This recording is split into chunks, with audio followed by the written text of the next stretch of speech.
Livro Uma Vida com Propósitos, de Rick Warren, dia 24, Transformado pela Verdade. As pessoas precisam mais que de pão para a sua vida. Elas precisam alimentar-se de cada palavra de Deus. Mateus 4, versículo 4. A palavra graciosa de Deus pode fazer de vocês o que ela quer que vocês sejam e dar-lhes tudo o que vocês venham a necessitar. Atos 20, versículo 32. A verdade nos transforma. O crescimento espiritual é o processo no qual substituímos as mentiras pelas verdades. Jesus orou: santifica-os na verdade. A tua palavra é a verdade. Santificação exige revelação. O Espírito de Deus usa a palavra de Deus para nos tornar semelhantes ao Filho de Deus, para nos tornar semelhantes a Jesus. Devemos preencher nossa vida com sua palavra. A Bíblia diz: por meio da palavra somos unidos e moldados para as tarefas que Deus tem para nós. A palavra de Deus é diferente de qualquer outra palavra, ela é viva. Jesus disse: as palavras que eu lhes disse são espírito e vida. Quando Deus fala, as coisas mudam. Tudo ao seu redor, toda a criação existe porque disse Deus.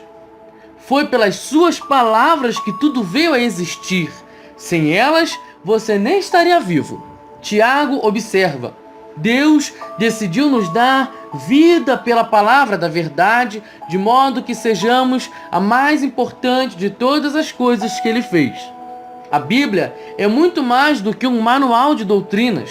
A palavra de Deus gera vida, cria a fé, produz mudanças, afugenta o diabo, realiza milagres, cura feridas, edifica o caráter, transforma as circunstâncias, transmite alegria, supera a adversidade, derrota a tentação, infunde esperança, libera poder, limpa nossas mentes, cria as coisas e nos garante o futuro eterno.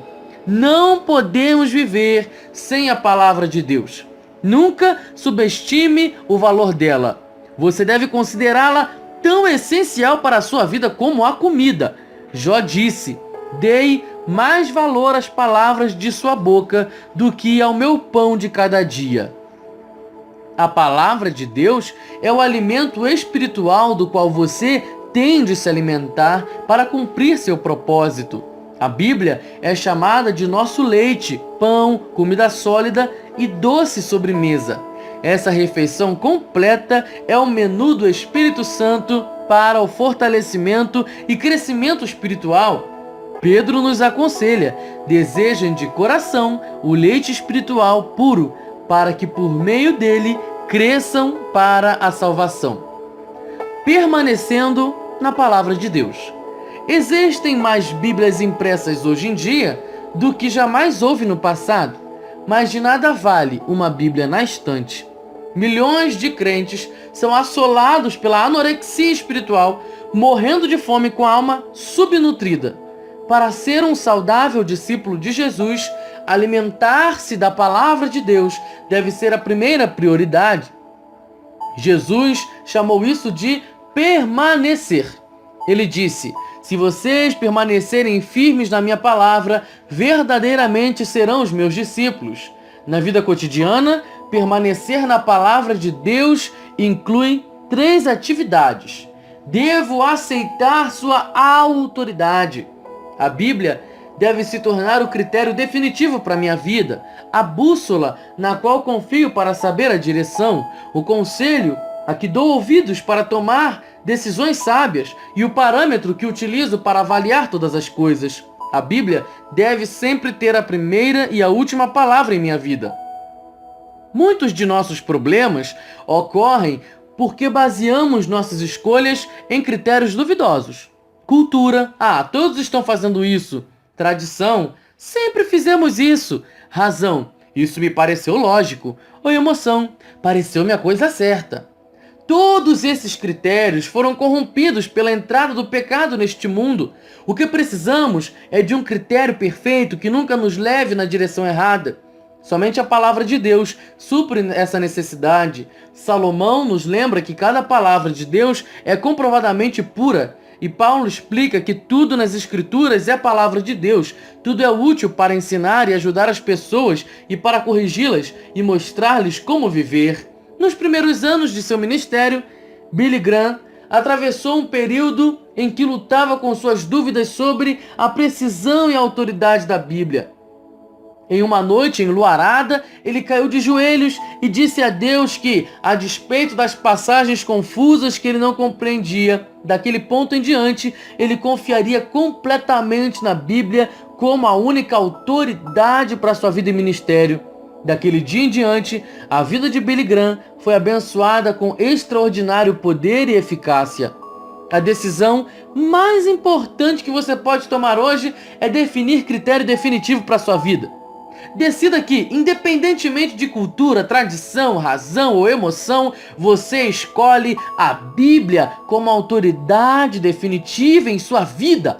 Estabeleça que antes de tudo, você vai perguntar o que a Bíblia diz a respeito e depois tome a sua decisão. Determine que quando Deus mandar fazer alguma coisa, você confiará em sua palavra e seguirá em frente. Quer faça sentido para você, quer não, e independentemente de sua vontade, adote a declaração de Paulo como sua afirmação de fé pessoal. Creio em tudo o que concorda com a lei e no que está escrito nos profetas. Devo assimilar sua verdade. Não basta acreditar na Bíblia. Devo preencher minha mente com ela, de forma que o Espírito Santo possa me transformar com a verdade. Existem 5 maneiras de fazer isso. Você pode recebê-la, lê-la, pesquisá-la, relembrá-la e refletir sobre ela. Primeira, você recebe a palavra de Deus quando a ouve e aceita com uma postura aberta e receptiva. A parábola do semeador ilustra como nossa receptividade determina se a palavra de Deus irá ou não criar raízes em nossa vida e dar frutos. Jesus identifica 3 atitudes de repúdio: mente fechada, à beira do caminho; mente superficial, solo pedregoso; mente distraída, entre os espinhos. E então diz: considerem atentamente como vocês estão ouvindo. Toda vez que sentir que não está aprendendo nada com o sermão ou com o professor de Bíblia, você deve verificar sua disposição interior, especialmente em relação ao orgulho. Deus pode falar até mesmo por meio do professor mais enfadonho quando você é humilde e receptivo. Tiago aconselha: em um espírito humilde, gentil, modesto, recebam de bom grado a palavra que, implantada e arraigada no coração, tem o poder de salvar a alma. Segunda, por mais de 2000 anos na história da igreja, somente os sacerdotes podiam ler a Bíblia pessoalmente, mas agora milhões têm acesso a ela. Apesar disso, muitos crentes são mais dedicados à leitura do jornal diário do que à leitura da Bíblia. Não é de admirar que não cresçamos. Não podemos assistir à televisão por 3 horas e ler a Bíblia 3 minutos e esperar crescer. Muitos que afirmam crer na Bíblia de capa a capa jamais a leram de uma capa a outra. Mas se você separar 15 minutos de seu dia para a leitura da Bíblia, a lerá inteiramente uma vez por ano. Se você cortar um programa diário de televisão que dure 30 minutos e ler a Bíblia no lugar, lerá a Bíblia inteira 2 vezes por ano. A leitura diária da Bíblia o manterá ao alcance da voz de Deus. Foi por isso que Deus orientou o rei de Israel a sempre manter por perto uma cópia de sua palavra. Trará sempre essa cópia consigo e terá de lê-la todos os dias da sua vida.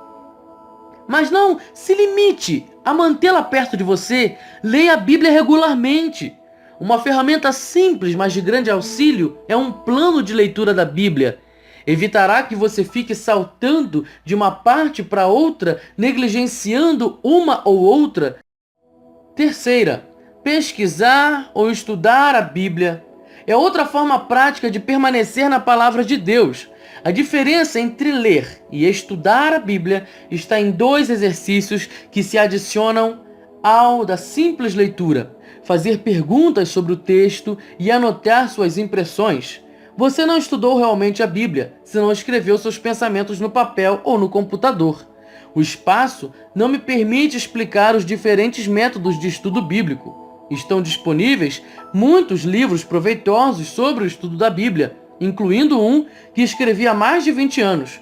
O segredo de um bom estudo bíblico consiste simplesmente em aprender a fazer as perguntas certas. Métodos diferentes usam perguntas diferentes. Você descobrirá muito mais se parar e fizer perguntas simples como quem, o que, quando, onde, por quê e como.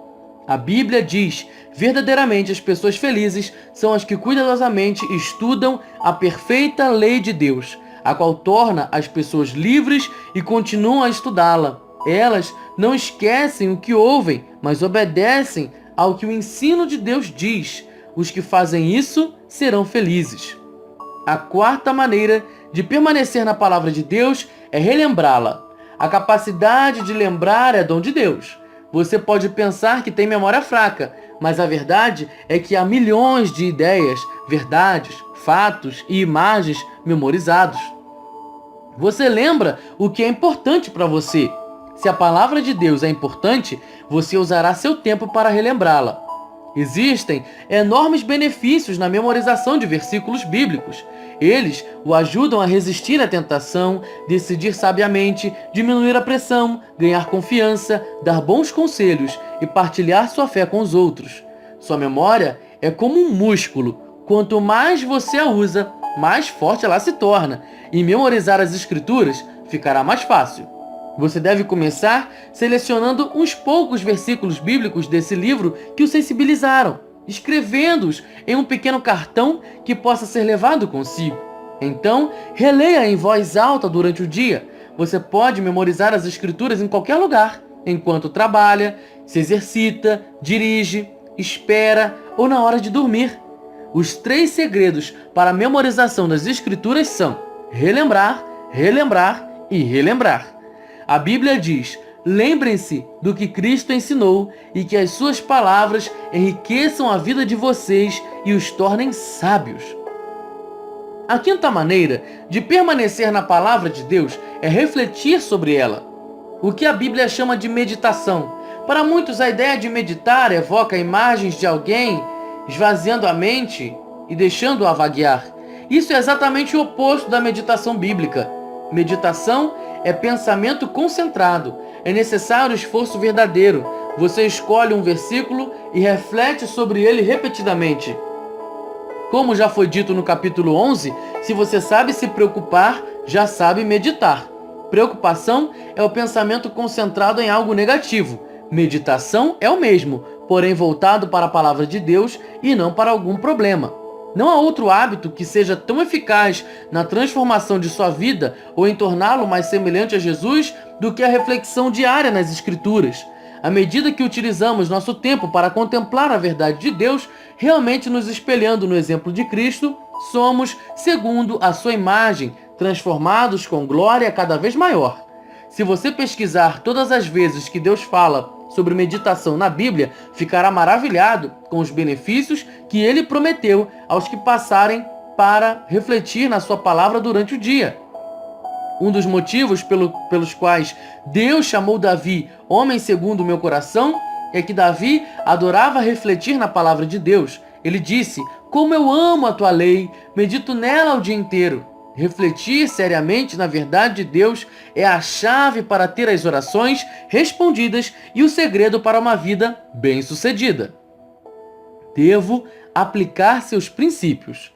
Podemos receber, ler, pesquisar, relembrar e refletir na palavra de Deus, mas tudo será inútil se falharmos em pô-la em prática. Devemos nos tornar praticantes da palavra. Esse é o passo mais difícil de todos, porque Satanás combate com muita intensidade. Ele não se importa que você frequente estudos bíblicos, contanto que não faça nada com o que aprendeu. Enganamos a nós mesmos quando presumimos que, apenas por termos ouvido, lido ou estudado a verdade, nós a assimilamos. Na verdade, você pode estar tão ocupado indo para a próxima aula, seminário ou conferência bíblica que não tem tempo de pôr em prática o que aprendeu. Você esquece o que aprendeu a caminho do próximo estudo. Sem o pormos em prática, qualquer estudo bíblico é inútil.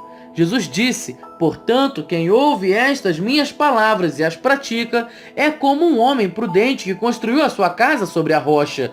Jesus também destacou que as bênçãos de Deus vêm de obedecer à verdade e não apenas de conhecê-lo. Ele disse: agora que vocês sabem estas coisas, felizes serão se as praticarem.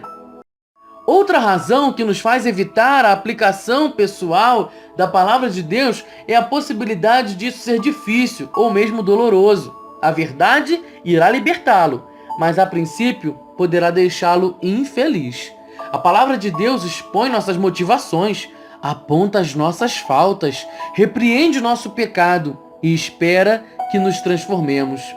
Faz parte da natureza humana resistir às mudanças. Então, aplicar a palavra de Deus é uma tarefa difícil. Por isso, é tão importante discutir as aplicações pessoais com outras pessoas. Não há como enfatizar suficientemente o valor de fazer parte de um pequeno grupo de estudo bíblico. Nós sempre aprendemos com a franqueza dos outros o que jamais aprenderíamos por nossa própria conta. Outras pessoas o ajudarão a discernir coisas que você teria deixado passar e aplicar a verdade de Deus de forma prática. A melhor forma de tornar-se um praticante da palavra é colocar no papel uma atitude efetiva resultante da leitura, estudo ou reflexão sobre a palavra de Deus. Desenvolva o hábito de anotar de forma precisa o que você pretende fazer. Essa atitude efetiva deverá ser pessoal, envolvendo você. Deve ser prática, algo que você possa fazer e também verificável, com um prazo final para ser feito. Toda aplicação deve envolver ou seu relacionamento com Deus, ou seu relacionamento com os outros, ou seu caráter pessoal. Antes de ler o próximo capítulo, passe algum tempo pensando sobre essa questão. O que Deus já falou para você fazer por meio de sua palavra que você ainda não começou? Então, escreva algumas instruções práticas que o ajudarão a agir no que você já estabeleceu. Você pode contar a um amigo para que ele possa acompanhá-lo. Como Moody disse, a Bíblia não nos foi dada para aumentar nosso conhecimento, mas para mudar a nossa vida. 24º dia, pensando sobre o meu propósito. Um tema para reflexão. A verdade me transforma. Um versículo para memorizar. Se vocês permanecerem firmes na minha palavra, verdadeiramente serão meus discípulos, e conhecerão a verdade, e a verdade os libertará. João 8, versículos 31 e 32. Uma pergunta para meditar. O que Deus já me disse na sua palavra que ainda eu não comecei a fazer? O autor do livro coloca um apêndice com um plano de leitura bíblica. Estarei disponibilizando na descrição do vídeo um link para que você possa baixar em PDF o plano de leitura bíblica. Quem sabe, mais na frente, eu posso estar gravando áudios da leitura bíblica diária. Voz, Daniel Moura de Paula.